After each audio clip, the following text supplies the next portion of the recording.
चलो, ओके। सो आज हम नीट के पीवाई की रिकॉर्ड करना शुरू कर रहे हैं और सबसे पहला जो हमारा टॉपिक है वो है करंट इलेक्ट्रिसिटी। ठीक है, तो आइए करंट इलेक्ट्रिसिटी में हम शुरू करते हैं। ये है नीट 2024 का पहला क्वेश्चन है। Uniform wire of diameter D carries a current of 100 milli ampere. ठीक है, the mean drift velocity of electron the wire is V. तो हमें मालूम है कि ड्रिफ्ट करंट और ड्रिफ्ट वेलोसिटी के बीच में जो रिलेशन होता है I equal to N E A V D होता है।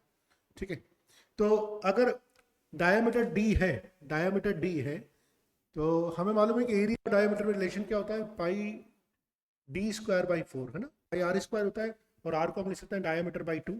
तो हम एरिया हो जाएगा पाई डी स्क्वायर बाई 4। तो पहले केस में क्या है, ये 100 मिली एम्पियर है एंड ई एरिया हो जाएगा पाई डी स्क्वायर बाई 4 और ड्रिफ्ट वेलोसिटी है वी, ड्रिफ्ट वेलोसिटी है वी।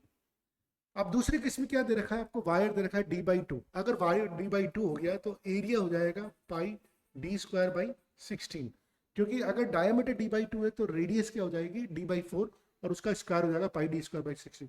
तो दूसरे केस में जो करंट है वो है 200 मिली एम्पियर एन ई पाई डी स्क्वायर अपॉन 16। अब हमसे पूछा है कि इस केस में ड्रिफ्ट वेलोसिटी क्या होगी। इस केस में ड्रिफ्ट वेलोसिटी मान लीजिए कि आपने ई डैश होगी ड्रिफ्ट वेलोसिटी, तो अपन इसको सॉल्व करके निकाल सकते हैं। ठीक है, तो आप देखिए यहाँ पर v बाई 4 का फैक्टर आ रहा है। ठीक है, और यहाँ पर अगर हम इसको डिवाइड कर लेते हैं, चलिए अगर हम इसको डिवाइड कर लेते हैं तो आसानी हो जाएगा हमारा। हम इसको इससे ये लेक्चर की इक्वेशन माने, ये इक्वेशन 2 है, तो 2 को 1 से डिवाइड करा तो इधर तो आ गया 2। ठीक है, 200 को 100 से डिवाइड किया 2 आ गया, एनी से एनी कट गया, पाई डी स्क्वायर से पाई डी स्क्वायर कट गया। ठीक है, और 4 ऊपर आ जाएगा, 16 नीचे चला जाएगा, इसमें भी कोई दिक्कत नहीं होगी, और v डैश बाई v हो जाएगा। ठीक है, ये आपका कैंसिल आउट हो गया। ठीक है, तो v डैश को अगर आपने सॉल्व किया तो ये आ गया 8v। तो हमारा जो आंसर आ गया वो 8v आ गया। ठीक है, तो इस तरह से हम ये क्वेश्चन कर सकते हैं। तो आप देख सकते हैं सिंपल सवाल था लेकिन इसको सिर्फ 56% लोगों ने सही किया, तो ये क्वेश्चन करा जा सकता था। आइए अगला सवाल देखते हैं। ये भी एक बहुत अच्छा सवाल है। ये सवाल क्या बोलता है, इलेक्ट्रिकल सर्किट, जो वोल्टेज होता है वो दिया हुआ है 200 प्लस माइनस 4 वोल्ट और जो करंट है उसको दिया हुआ है 20 प्लस माइनस 0.2 एम्पियर। हमसे पूछा है कि रेजिस्टेंस क्या होगा, तो हमें मालूम है कि रेजिस्टेंस इक्वल टू होता है वी बाई आर। तो देखिए ये जो है प्लस माइनस 4 ये तो एरर है। ठीक है, इधर भी जो प्लस माइनस 0.2 एम्पियर ये भी एरर है। तो जो अगर हम मेन करंट की बात करूँ तो ये हो जाएगा 200/20 यानी कि 10 एम्पियर की करंट आ रही है। अगर आप ऑप्शन देखते हैं तो 10 एम्पियर का रेजिस्टेंस आ रहा है, सर 10 एम्पियर का रेजिस्टेंस आ रहा है, ये 10 ओम रेजिस्टेंस आ रहा है। तो इधर भी 10 प्लस माइनस 4.2 ओम, इधर भी 10 प्लस माइनस, यानी कि हमें वो एरर भी निकालनी पड़ेगी। ठीक है, अब हमें एरर निकालनी है मेजरमेंट में। ठीक है, अब देखिए एरर तो होती है R equal to V upon I, तो डेल्टा आर अपॉन आर निकालेंगे तो delta V upon V plus delta I upon I. मतलब पूछेंगे सर आई तो नीचे था आपने प्लस क्यों कर दिया, बिकॉज हम मैक्सिमम एरर निकालेंगे, हम मैक्सिमम एरर निकालेंगे इसलिए हम दोनों को ऐड करेंगे। ठीक है, हमें मैक्सिमम एरर निकालनी है इसलिए हम डेल्टा आर अपॉन आर को डेल्टा वी अपॉन वी और डेल्टा आई अपॉन आई से ऐड करेंगे, मैक्सिमम एरर निकालनी है। तो अब डेल्टा आर अपॉन आर क्या है, तो डेल्टा आर अपॉन आर तो हमें निकालना है डेल्टा आर। अच्छा, हमारे पास रेजिस्टेंस तो आ गया 10 ओम, बिल्कुल आ गया। डेल्टा वी है 4 अपॉन 200 प्लस करंट का कितना है 0.2 अपॉन 100। अच्छा, इसको ऐड किया तो ये 6 अपॉन कितना आ जाएगा, ये इसको सॉल्व करते हैं। 0.2 अपॉन 20, सॉरी 0.20, इसको सॉल्व किया तो 4 upon 200 plus 2 upon 200 which is nothing 6 upon 200। तो यानी कि मेरा जो डेल्टा आर अपॉन 10 आ गया वो आ गया 6 अपॉन 200। इसको सॉल्व किया तो डेल्टा आर मेरा आ गया 6 upon 20 which is 3/10 which is 0.3, यानी कि जो एरर होगी वो 0.3 ओम प्लस माइनस होगी।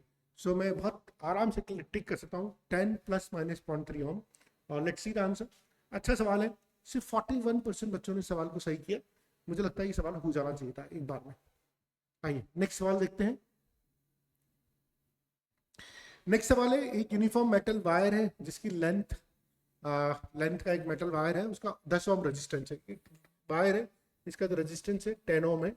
अब इस वायर को हमने स्ट्रेच कर दिया, यानी इसकी लेंथ को डबल कर दिया। अच्छा, लेंथ को डबल कर दिया, जब भी हम लेंथ को डबल कर देते हैं तो आपको मालूम है कि जो फॉर्मूला हो जाता है वो आर डैश इक्वल टू हो जाता है एन स्क्वायर आर। तो नया जो रेजिस्टेंस हो जाएगा वो हो जाएगा, डबल कर दिया मतलब, तो एन स्क्वायर हो जाएगा 4 टाइम और रेजिस्टेंस 10 ओम था, तो नया रेजिस्टेंस आ जाएगा 40 ओम।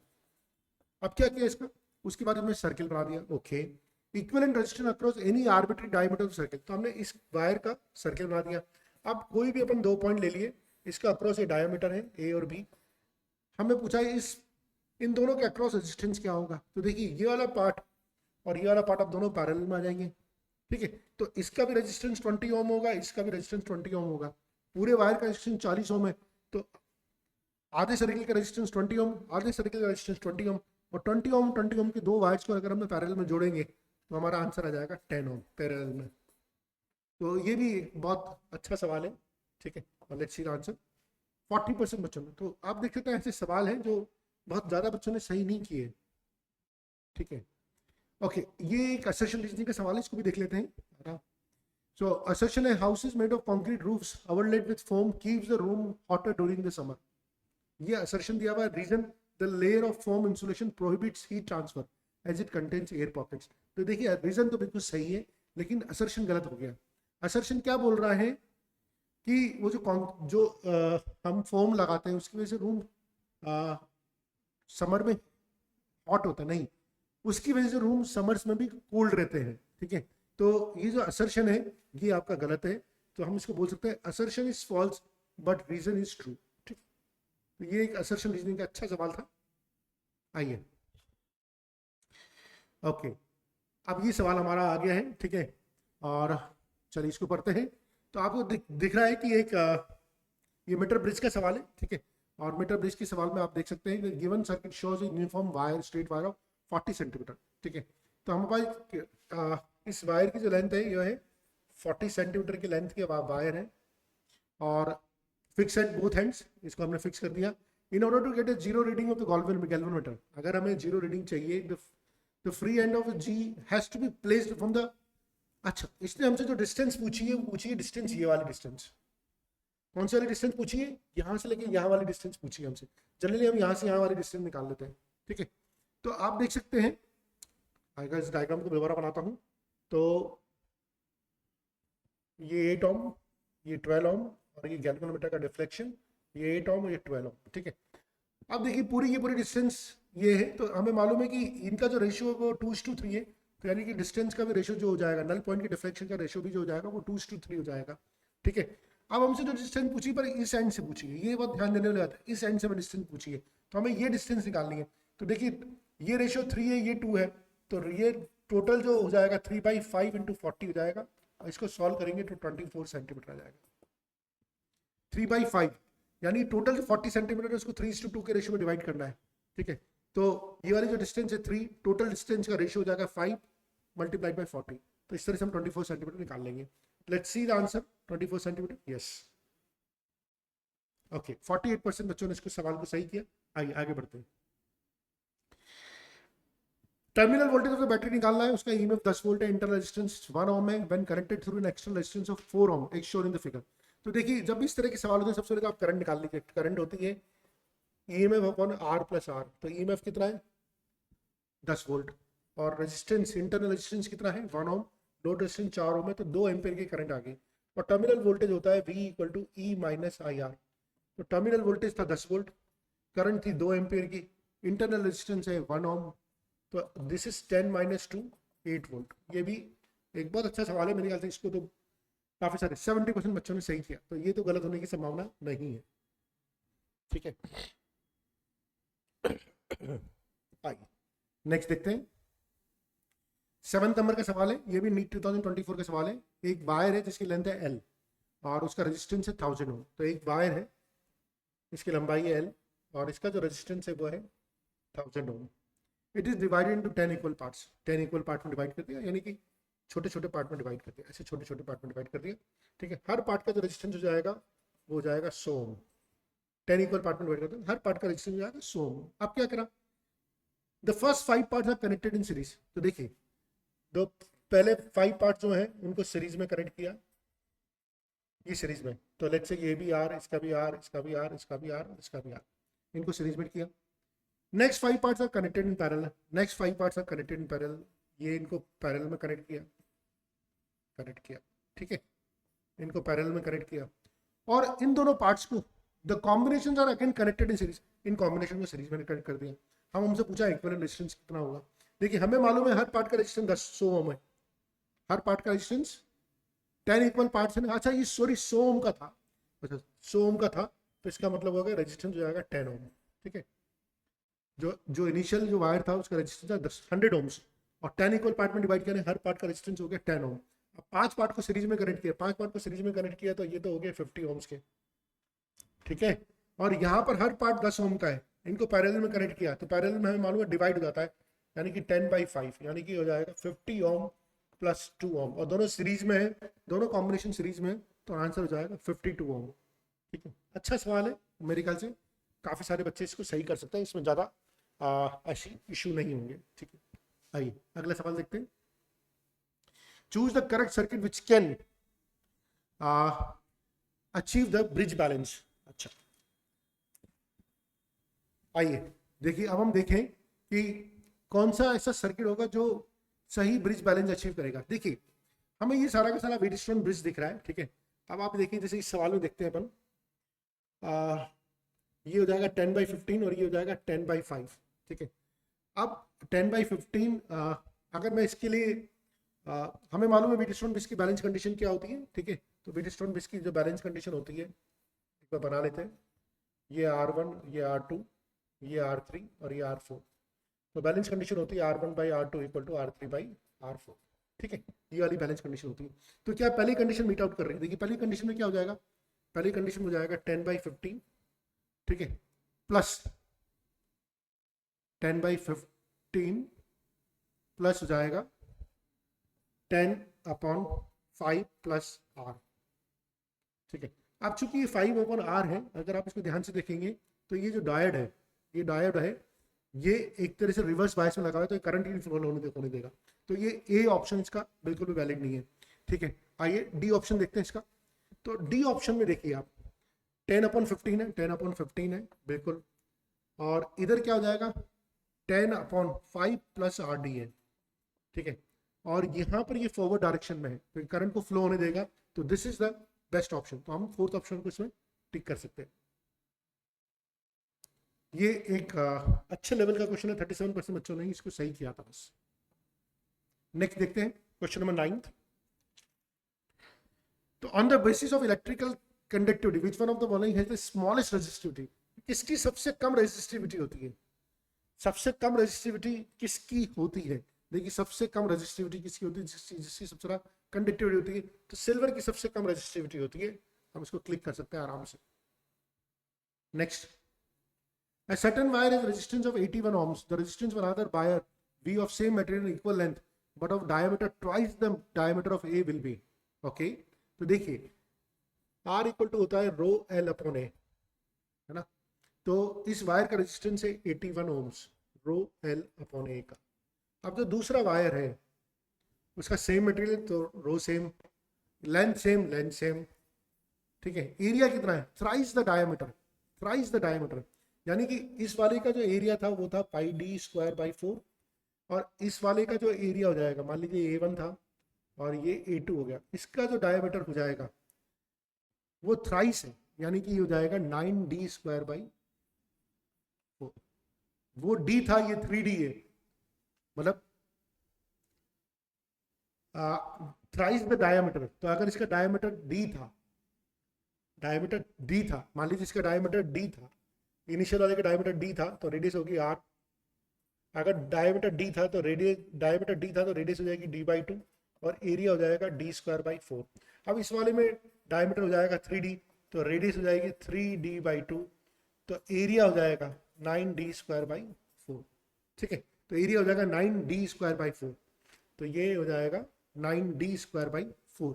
अब हाँ, एरिया हो जाएगा इसका 9d²/4, तो 9d²/4। ठीक है, और अगर मैं इसको भी लिखता हूं तो ये मेरा क्या हो जाएगा, एक बार दोबारा करते हैं, थोड़ा सा मुझे लगता है, हाँ धीरे धीरे करते हैं। रेजिस्टेंस R इक्वल टू होता है रो L/A, बिल्कुल रो L/A हो गया। इसका रेजिस्टेंस है 81 ओम, तो 81 इक्वल टू हो गया रो L/A। Very good. अब अपन दूसरे की बात करते हैं, उसका diameter thrice the diameter of A। तो उसका एरिया, लेट्स से उसका एरिया है A1, ठीक है, उसका एरिया है A1, तो उसका डायमीटर, पहले वाले का जो डायमीटर था, एरिया था, वो था पाई डी स्क्वायर बाई 4, उसका डायमीटर डी था तो पाई डी स्क्वायर बाई 4 हो गया। नेक्स्ट वाले का जो डायमीटर हो गया D1 हो गया, वो हो गया 3D, पहले वाले के डायमीटर का जस्ट 3 टाइम्स, ठीक है। उस केस में नेक्स्ट वाले का जो एरिया हो जाएगा वो हो जाएगा पाई 9D स्क्वायर बाई 4, ठीक है। और इसको हम ये भी लिख सकते हैं, पाई डी स्क्वायर बाई 4 को हम ये भी लिख सकते हैं, देखिए आप यहाँ से ये भी लिख सकते हैं 9A, यानी दूसरे वाले का जो एरिया है वो पहले वाले के एरिया का 9 टाइम्स हो गया, पहले वाले के एरिया का 9 टाइम्स हो गया। तो अब हमारा जो हो जाएगा रो L अपॉन 9A, और इसकी वैल्यू तो हमें मालूम है 81 अपॉन 9 विच इज 9 ओम्स, ठीक है। तो थोड़ा सा कंफ्यूजन हो गया था सवाल करते हो, ठीक है। 9 ओम्स की तरह से 64% बच्चों ने इसको सवाल को सही किया। आइए अगला सवाल देखते हैं। A copper wire of radius 1 mm contains 10 to the power 22 free electrons per cubic meter. The drift velocity for the free electrons is 10 ampere. Current flows it. Current the wire will be, तो हमसे क्या क्या दे रखा है अपन एक बार लिख लेते हैं। देखिए हमसे फ्री इलेक्ट्रॉन डेंसिटी दे रखी 10 की पावर 22, ठीक है। रेडियस दे रखी 1 mm, यानी कि 10 की पावर -3 मीटर, ये रेडियस दे रखी। Drift velocity for free electrons यानी कि VD दे रखी है। Drift velocity for the free, ये पूछी हमसे, ड्रिफ्ट वेलोसिटी पूछी है। करंट क्या दे रखा है 10 एम्पियर, करंट हमसे 10 एम्पियर दे रखा है। तो इसमें सिंपल सा फॉर्मूला लगा देंगे, I = NEABD, और एरिया क्या हो जाएगा, एरिया हो जाएगा पाई R स्क्वायर, एरिया हो जाएगा पाई R स्क्वायर। R की वैल्यू कितनी है 10 की पावर -3, तो इसको ऐसे 10 की पावर -6, ये तो एरिया हो जाएगा।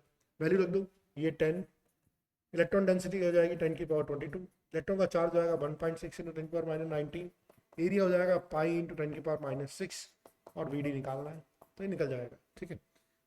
ये आराम से निकल जाएगा। लेट्स सी क्या आंसर आएगा, इसका आंसर आएगा 4th, ठीक। 58% बच्चों ने इसको सही किया। आइए अगला सवाल करते हैं। क्वेश्चन नंबर 12, बहुत अच्छा सवाल है, ठीक है। EMF of a cell having internal resistance 1 ohm is balanced against a length of 330 centimeter on a potentiometer wire. When an external resistance of 2 ohm is connected across the cell, the balancing length will be. देखिए पहले हमने potentiometer का सवाल है, पहले हमने एक cell का EMF कैलकुलेट किया जब सेकेंडरी सर्किट का जो स्विच था वो ओपन कंडीशन था। जब वो ओपन कंडीशन में था यानी कि उसका इनफाइनाइट रेजिस्टेंस था, तो उससे जो लोड रेजिस्टेंस था वो काम नहीं कर रहा था, उसमें बैलेंसिंग लेंथ ज़्यादा आएगी। फिर हमने उसमें लोड रेजिस्टेंस लगाया, ठीक है, और वो लोड रेजिस्टेंस कितने का लगाया, 2 ओम का लगाया, तो ऑब्वियसली उसमें कोई जो इंटरनल पोटेंशियल ड्रॉप होगा उसकी वजह से जो बैलेंसिंग लेंथ होगी वो कम हो जाएगी, ठीक है। तो बैलेंसिंग लेंथ कम हो जाएगी, तो हमसे पूछा है current, the balancing length will be पूछी हमसे when an external resistor 2 ohm is connected across the cell, the balancing length will be, हमसे बैलेंसिंग लेंथ पूछी है, ठीक है। तो देखिए इसका जो स्टैंडर्ड तरीका है वो है R = L1 - L2 upon L2 × R। ये कैसे आया, हम चाहें तो ये डेरिवेशन भी कर सकते हैं, आपको बता सकते हैं।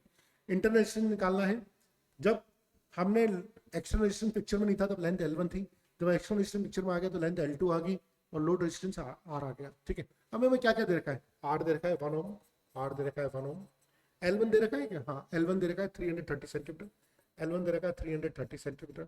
L2 निकालना है ना, हमसे बैलेंसिंग लेंथ निकालनी है जब रेजिस्टेंस लगाया, और कैपिटल R दे रखा है 2 ओम। आइए वैल्यू पुट कर देते हैं, ठीक है। तो 1 ओम, L1 - L2 तो 330, okay, 330 minus L2 upon L2 into R कितना है 2 ओम। इसको सॉल्व करते हैं तो L2 = हो जाएगा 662 माइनस 2L2, या फिर ये बोल सकते हैं कि 3L2 = 660, या यह भी बोल सकते हैं L2 = 220 सेंटीमीटर। तो this is how we can calculate it, ठीक है। और अगर आपको उसका थोड़ा सा फील लेना है, पहले तो आंसर क्लिक कर देते हैं कि आंसर हमारा सही है नहीं, बिल्कुल सही है, ठीक है। और लेट्स सी इसका सॉल्यूशन देख लेते हैं, अगर आपको समझ आए तो। देखिए मैं इसका सॉल्यूशन भी समझा देता हूँ। देखिए पहला का केस क्या है हमारा, यहाँ पर लोड रेजिस्टेंस नहीं लगा हुआ, यहाँ पर लोड रेजिस्टेंस नहीं लगा हुआ, तो जो हमारा EMF होगा उसका सिंपल सा फॉर्मूला हो जाता है XL1, EMF = हो जाएगा XL1, ठीक है। जहाँ पर एक्स क्या है हमारा पोटेंशियल ग्रेडियंट, और जितनी लेंथ पे वो एडजस्ट होता है, जितनी लेंथ पे हमें नल पॉइंट मिलता है, तो E equal to X L one. दूसरे केस में जब लोड रेजिस्टेंस हट लगा, अपन ने लगा दिया, तो ऑब्वियसली कुछ ना कुछ करंट मिल रही होगी, तो यहाँ पर जो आएगा वो टर्मिनल वोल्टेज आएगा, और उस टर्मिनल वोल्टेज की वैल्यू होती है E minus I R, E minus I R equal to जाएगा एक्स एल टू। अच्छा, जो आई की वैल्यू होती है वो होती है ई सेकेंडरी सर्किट में E equal to I equal to E upon R plus R, तो हम उसको वैल्यू को पुट करेंगे, यानी कि यहाँ पर मैं पुट कर सकता हूँ E minus E upon R plus R into R equal to X L two. ये इक्वेशन वन, ये इक्वेशन टू, इक्वेशन टू को इक्वेशन वन से डिवाइड करेंगे, और हमारा जो फॉर्मूला, फाइनल फॉर्मूला जो आएगा वो मैंने लिख दिया था, R equal to L one minus L two upon L two into R. यह है पूरा का पूरा डेरिवेशन भी आपको बता दिया कि कैसे करना है, ठीक है। ओके, आइए इस सवाल को करते हैं। If the galvanometer G does not show any deflection in the circuit shown, the value of the R is given. देखिए क्या दिया हुआ है कि गैल्वेनोमीटर कोई डिफ्लेक्शन शो नहीं करता है। अगर गैल्वेनोमीटर कोई डिफ्लेक्शन शो नहीं करता है, इसका मतलब है कि सारी की सारी करंट क्या हो रही होगी, यहीं से पास हो रही होगी, इसमें करंट ही नहीं जा रही होगी, सारी की सारी करंट यहीं से पास हो रही होगी। सारी की सारी करंट जो यहाँ से पास हो रही होगी, अगर इसमें करंट नहीं जा रही होगी तो क्या होगा, सोचिए। देखिए अगर इसमें करंट नहीं जा रही होगी तो देखिए क्या होगा, डायग्राम बनाते हैं ज़्यादा अच्छा है। ये लोड रेजिस्टेंस, ये आपकी बैटरी, ये गैल्वेनोमीटर, और ये यहाँ पर भी बैटरी माइनस प्लस 2 वोल्ट, ये कितना हो गया माइनस प्लस 10 वोल्ट, ठीक है। ये हो गया आपका 400 ओम, और ये आपका आर। इस आर की वैल्यू पूछिए तब जब गैल्वेनोमीटर में कोई डिफ्लेक्शन नहीं। आइए सवाल को कैसे करेंगे, देखिए ये नेगेटिव को मैं मान सकता हूँ 0 वोल्ट, तो ये भी 0, इधर ये भी 0, ठीक है, कोई दिक्कत नहीं है। अब यहाँ से यहाँ पर यह 10 वोल्ट का पोटेंशियल डिफरेंस आ गया, तो ये 10 वोल्ट हो गया, ठीक है। यहाँ के बारे में मैं कुछ नहीं बोल सकता, क्यों नहीं बोल सकता, क्योंकि यहाँ पर तो बीच में रेजिस्टेंस आ गया। लेकिन मैं ये देखिए यहाँ से इधर जाऊँगा तो ये 2 वोल्ट है, ठीक है, ये 2 वोल्ट है, और चूंकि गैल्वेनोमीटर में कोई करंट पास नहीं हो रही, तो इसका मतलब है इस वायर का जो पोटेंशियल डिफरेंस है वो 0 है। इस वायर के दोनों एंड पे पोटेंशियल डिफरेंस 0, तो ये भी 2 ओम होगा, 2 वोल्ट होगा नहीं होगा। बहुत समझने की बात है, अगर ये 2 वोल्ट है तो ये भी 2 वोल्ट है। क्यों 2 वोल्ट है, बिकॉज गैल्वेनोमीटर में पोटेंशियल कोई करंट फ्लो नहीं हो रही। गैल्वेनोमीटर में करंट कब फ्लो नहीं होगी, जब इनका पोटेंशियल डिफरेंस 0 होगा। पोटेंशियल डिफरेंस 0 कब होगा, ये तो 2 वोल्ट है, तो इसको भी 2 वोल्ट होना पड़ेगा, तभी तो पोटेंशियल डिफरेंस 0 होगा। तो ये चीज समझने की थी। अब तो बहुत आसान है, अब आपको क्या करना है, इसमें करंट निकालना है, तो करंट निकाल सकते हैं। सबसे पहले तो आप देखिए इसमें करंट निकालना है, तो इसमें करंट कितनी जाएगी, potential difference 8 volt, 10 minus 2 8 volt. Resistance कितना है इस ब्रांच का 400 ओम, 8 अपॉन 400, ये हो जाएगा 1/50 एम्पियर करंट। इसमें करंट कितनी फ्लो होगी, 1/50 एम्पियर करंट फ्लो होगी। अच्छा, अब 1/50 एम्पियर करंट फ्लो हो रही है, हमसे क्या पूछा है, does not show the value of the R is given flow, है ना, हमसे पूछिए वैल्यू ऑफ आर, ठीक है। अब आप देखिए इस रेजिस्टेंस के अक्रॉस में टोटल पोटेंशियल डिफरेंस कितना है, ये 0 वोल्ट है, ये 2 वोल्ट है, यानी टोटल पोटेंशियल डिफरेंस हो गया 2 वोल्ट का। करंट कितनी है 1/50 एम्पियर, पूरी की पूरी करंट इसमें जाएगी, इसमें जो जा नहीं रही। रेजिस्टेंस कितना है, रेजिस्टेंस से आ रही है, तो आर की वैल्यू हो जाएगी 100 ओम। बहुत अच्छा सवाल है, बहुत लॉजिकल सवाल है ना, और सिर्फ 44% बच्चों ने इसको सवाल को सही किया, तो ये भी बहुत इंपॉर्टेंट है कि ये सवाल सिर्फ 44% बच्चों ने ही सही किया। कलर कोडिंग का भी हम छोड़ देंगे, ठीक है, कलर कोडिंग हम छोड़ देंगे। आइए क्वेश्चन नंबर 15 लेते हैं। The magnitude and direction of the current in the following circuit. तो देखिए बना लेते हैं डायग्राम, ये रेजिस्टेंस, ये बैटरी, ये अगेन बैटरी, ये रेजिस्टेंस। तो ये 2 ओम का, ये 10 वोल्ट, ये 5 वोल्ट, ये 1 ओम, ठीक है, और यहां पर कुछ आपको दे रखा है 7 ओम। हमसे पूछा है कि इसमें डायरेक्शन क्या होगी, तो ये नाम भी डाल देते हैं, ए बी सी और डी, और बीच में कोई नाम डाला हुआ है इसमें ई। देखिए सबसे पहले तो आप सर्किट में करंट निकालिए, सर्किट में करंट कैसे निकालेंगे, ठीक है। देखिए इसमें जो दोनों बैटरी जुड़ी हुई है, दोनों अपोजिट पोलैरिटी में जुड़ी हुई है, दोनों अपोजिट पोलैरिटी में जुड़ी हुई है, तो कौन गवर्न करेगा करंट को, ज्यादा जिस बैटरी का मैग्नीट्यूड ज्यादा है, ये 10 वोल्ट वाली बैटरी बड़ी है, 5 वोल्ट वाली बैटरी छोटी है, तो इसमें जो डायरेक्शन आएगी वो आ जाएगी E1 माइनस E2, 10 माइनस 5। दोनों अपोजिट पोलैरिटी जुड़ी है, तो बड़ा वाला का मैग्नीट्यूड माइनस छोटे वाला का मैग्नीट्यूड। टोटल रेजिस्टेंस कितना है 2 ओम, 1 ओम और 7 ओम, यानी 10 ओम, यानी करंट हो जाएगी आधा एम्पियर, करंट हो जाएगी आधा एम्पियर। अच्छा, करंट कहाँ से कहाँ तक फ्लो होगी? आप देखिए, बड़ी वाली बैटरी गवर्न करेगी, यानी कि बड़ी वाली बैटरी से करंट निकलेगी, बड़ी वाली बैटरी से गवर्न करेगी, यानी करंट की डायरेक्शन ये होगी। तो 0.5 ampere from A to B through E, यहां से कहां तक करंट जाएगी और ई के थ्रू जाएगी। आइए देख लेते हैं सही है या नहीं। 70% लोगों ने इसको सही किया, या बिल्कुल इजी सवाल था, इसमें कोई दिक्कत वाली बात नहीं। The resistance of a platinum wire at 0 degree centigrade is 2 ohm and 6.8 ohm at 80 degree centigrade. तो हमें मालूम है रेजिस्टेंस का फॉर्मूला होता है RT equal to R naught 1 plus alpha T, alpha T होता है, ठीक है। हमें दे रखा है 0 डिग्री सेंटीग्रेड पर 2 ओम है, यानी कि R naught 1 plus 0 degree centigrade, यानी कि तो हो गया ये, तो हमें पहली इक्वेशन दे रखी। फिर हमें दे रखी है 6.8 ओम एट 80 डिग्री सेंटीग्रेड, 6.8 ओम 80 degree centigrade, 80 alpha, second equation. तो आर नोट की वैल्यू तो यहाँ से मिलेगी 2 ओम, सीधा यहाँ रख दो, तो 6.8 इंटू 2 1 प्लस 80 अल्फा। इसको सॉल्व कर लें, ये हो गया 3.4, और इसको फिर सॉल्व किया तो 2.4 इक्वल टू 80 अल्फा, ठीक है। इसको और सॉल्व किया तो 2.4 अपॉन 80, तो इसको मैं लिख सकता हूँ, ये हटाया 24 अपॉन 800, यानी कि 3 इंटू 10 की पावर माइनस 3 इंटू 10 की पावर माइनस 2 डिग्री पर सेंटीग्रेड, ये अपना अल्फा की वैल्यू हो जाएगी। अच्छा सवाल था, ठीक है, किया जा सकता है, इसमें कोई दिक्कत नहीं थी। आइए एक और सवाल लेते हैं। 10 resistors, each of resistors are connected in series to a battery of EMF E and negligible internal resistance. Then those are connected in parallel to the same battery. The current is increased n times. The value of n is. तो देखिए क्या करना है, पहले तो 10 resistor, each of resistor in series, पहले तो इनको सीरीज में कनेक्ट करना है। जब हम सीरीज में कनेक्ट करेंगे तो इनका रेजिस्टेंस क्या हो जाएगा, इनका रेजिस्टेंस हो जाएगा एनआर, 10 रेजिस्टर है तो रेजिस्टेंस हो जाएगा 10R, ठीक है। तो करंट कितनी जाएगी, करंट जाएगी E अपॉन 10R।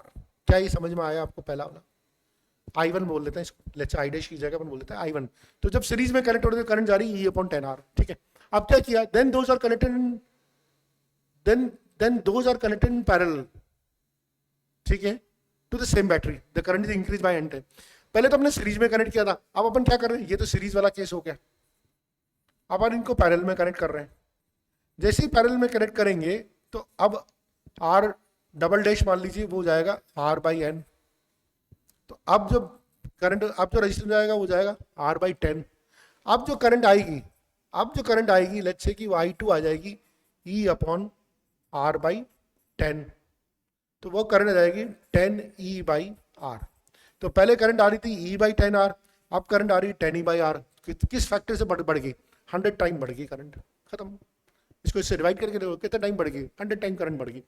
पहले ये करंट आ रही थी, अब ये करंट आ रही है, डिवाइड करके देख लीजिए 100 टाइम करंट बढ़ गई। तो ये तो एक अच्छा सा सवाल है, सिंपल जरा। आइए, a cell of EMF 4 volt and internal resistance 0.5 ohm is connected to a 7.5 ohm external resistance। देखिए ये तो बिल्कुल सिंपल से सवाल आते हैं। टर्मिनल वोल्टेज हमें मालूम होना चाहिए, V equal to E minus IR होता है। I कैसे निकालते हैं? EMF internal resistance plus load resistance. Internal resistance कितना है, EMF कितना है 4 वोल्ट, और इंटरनल रेजिस्टेंस है 0.5 ओम, लोड रेजिस्टेंस कितना है 7.5 ओम। तो ये आ गया 4/8 यानी कि 1/2 एम्पियर, 1/2 एम्पियर की करंट फ्लो होगी। 1/2 ampere difference, terminal potential difference क्या हो जाएगा, E माइनस IR। E कितना है 4 वोल्ट, 1/2, इंटरनल रेजिस्टेंस कितना है 0.5 ओम, यानी कि उसको भी 1 बोल सकते हैं। 4 माइनस 0.25 विच इज 3.75 वोल्ट, ये टर्मिनल वोल्टेज आ जाएगा 3.75 वोल्ट। तो ये तो बिल्कुल आसान से सवाल है जिसको हम आराम से कर सकते हैं, ठीक है। The equivalent resistance of the circuit, ठीक है। तो मेरे ख्याल से चलो ये एक बार डायग्राम बना लेते हैं, है ना। इनफाइनाइट लेडर है, चलो ये तो ये 1 ओम 1 ओम 1 ओम, ठीक है। अब क्या होता है, ये जो ब्रांच है ना ये रिपीट हो रही है। देखिए ये जो ब्रांच है, सॉरी मैं एक बार बना लेता हूँ, उसके बाद जरा उस पर नहीं बना पाऊंगा मैं। ये ठीक है, फिर वापस ये रिपीट हो रही जा रही है। तो आप देख सकते हैं हर बार ये पूरी की पूरी ब्रांच रिपीट होती जा रही है। तो मैं इस पूरे का रेजिस्टेंस मान लेता हूँ R ओम, इस पूरे का रेजिस्टेंस मान लेता हूं आर ओम, तो मैं कैसे लिखूंगा इसको, ये तो ये तो मेरा 1 ओम, ठीक है। इस पूरे, अब मैंने जो रिपीट करा, दोबारा देखते हैं,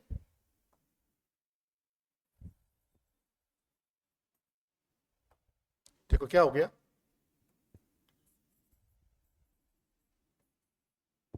ये पूरा का पूरा रिपीट हो रहा है। इस पूरे को मान लिया मैंने कि इसका रेजिस्टेंस ही आर ओम है, तो ये 1 ओम 1 ओम 1 ओम और ये आर ओम हो गया, ठीक है।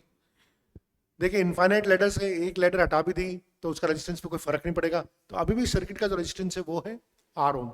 तो आइए पहले तो हम निकालते हैं इस सर्किट का रेजिस्टेंस, 1 और आर पैरेलल में हो जाएंगे, तो इनका रेजिस्टेंस हो जाएगा 1 into R upon R plus 1, और पूरे सर्किट का रेजिस्टेंस मान लीजिए ए से बी का बीच का रेजिस्टेंस निकालना है आपको, वो हो जाएगा 1 और ये 1 दोनों सीरीज में तो 2, और this is equal to are.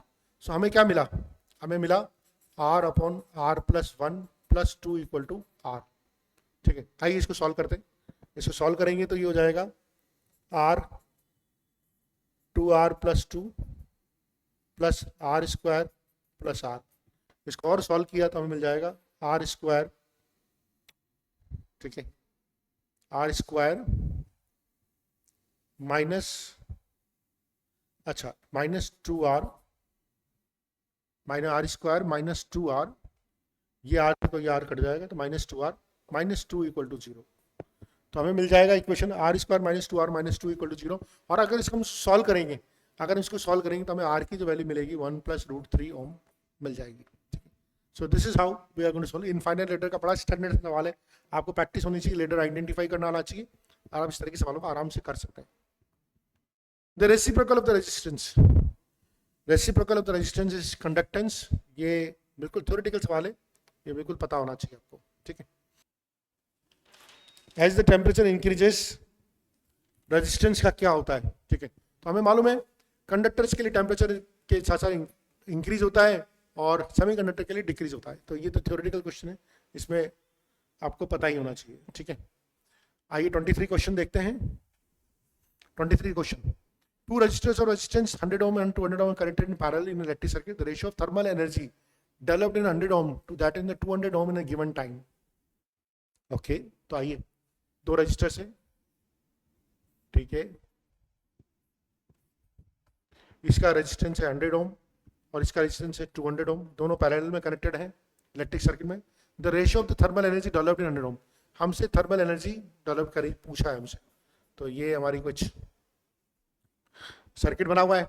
अच्छा आप ये देखिए, थर्मल एनर्जी जो होती है वो होती है H equal to I square R T, thermal energy क्या होती है, आई स्क्वायर आर टी, यही होती है थर्मल एनर्जी। तो अपन देखें इसमें रेजिस्टेंस की वैल्यू तो पता है अपन को, है ना, यहाँ पर अपन इसको ये भी बोल सकते हैं आई स्क्वायर आर टी की जगह अपन ये बोल सकते हैं वी स्क्वायर बाई आर। दोनों का क्रॉस पोटेंशियल, चूंकि पैरेलल में तो पोटेंशियल डिफरेंस तो दोनों का क्रॉस सेम होगा, दोनों का क्रॉस पोटेंशियल डिफरेंस सेम होगा, यानी जो थर्मल एनर्जी होगी H1 अपॉन H2 जो होगी वो डिपेंड करेगी R2 अपॉन R1 पर। क्या ये समझ में आया? H1 अपॉन H2 जो होगा R1 अपॉन R2 होगा। हमसे क्या पूछा, ratio of thermal energy developed in 100 ohm to that in 200 ohm, तो R2 तो 200 अपॉन 100 यानी कि 2:1। बहुत अच्छा सवाल है, सिंपल सवाल है, गलत नहीं होना चाहिए बिल्कुल। तो ये हम इसको इस तरह से कर सकते हैं। एक और सवाल लेंगे फिर इसको हम विल हेड वाइंड अप करेंगे। देखिए, a copper wire of line 10 meter in radius has electrical resistance of 100 ohm. The current density in the wire for electric field. तो current density क्या होती है, I upon A। इसमें कोई दिक्कत, बिल्कुल दिक्कत नहीं। अच्छा I को मैं क्या लिख सकता हूँ, I को मैं ये भी लिख सकता हूँ V by R into A, ये भी लिख सकता हूँ। क्या मुझे V दिया हुआ है? नहीं, मुझे V नहीं दिया हुआ है। अच्छा मुझे उसकी जगह इलेक्ट्रिक फील्ड दिया हुआ है, तो मैं V को क्या लिख सकता हूँ, V को मैं लिख सकता हूँ E into L upon R into A. अब देख लेते हैं क्या क्या दिया हुआ है। इलेक्ट्रिक फील्ड दिया हुआ है, इलेक्ट्रिक फील्ड दिया हुआ है 10 वोल्ट पर मीटर, वेरी गुड। और क्या दिया हुआ है, रेजिस्टेंस दे रखा है, रेजिस्टेंस दे रखा है 10 ओम, वेरी गुड। और क्या दे रखा है, रेडियस दे रखी है, रेडियस दे रखी है 10 की पावर -2 अंडर रूट पाई, ये रेडियस दे रखी है, एरिया निकालना आसान है। एल दे रखा है, वायर की लेंथ दे रखी है 10 मीटर, बिल्कुल। यहाँ पर ई दे रखा है, एल दे रखा है, आर दे रखा है, ए दे रखा है, अपन सबको निकाल के इसको सॉल्व कर सकते हैं और ये आंसर आ जाएगा 10 की power 5 square. So this is how we can solve the question तो ये था हमारा करंट इलेक्ट्रिसिटी का, हमने कुछ 24 क्वेश्चंस पीवाईक्यू की प्रैक्टिस करी। आप हमारे साथ इस तरह के और सवाल सॉल्व करने के लिए जुड़े रहिए, ठीक है। और भी बहुत सारे क्वेश्चन लेके आएंगे हम जो यहाँ पे सॉल्व करेंगे। That's all, thank you.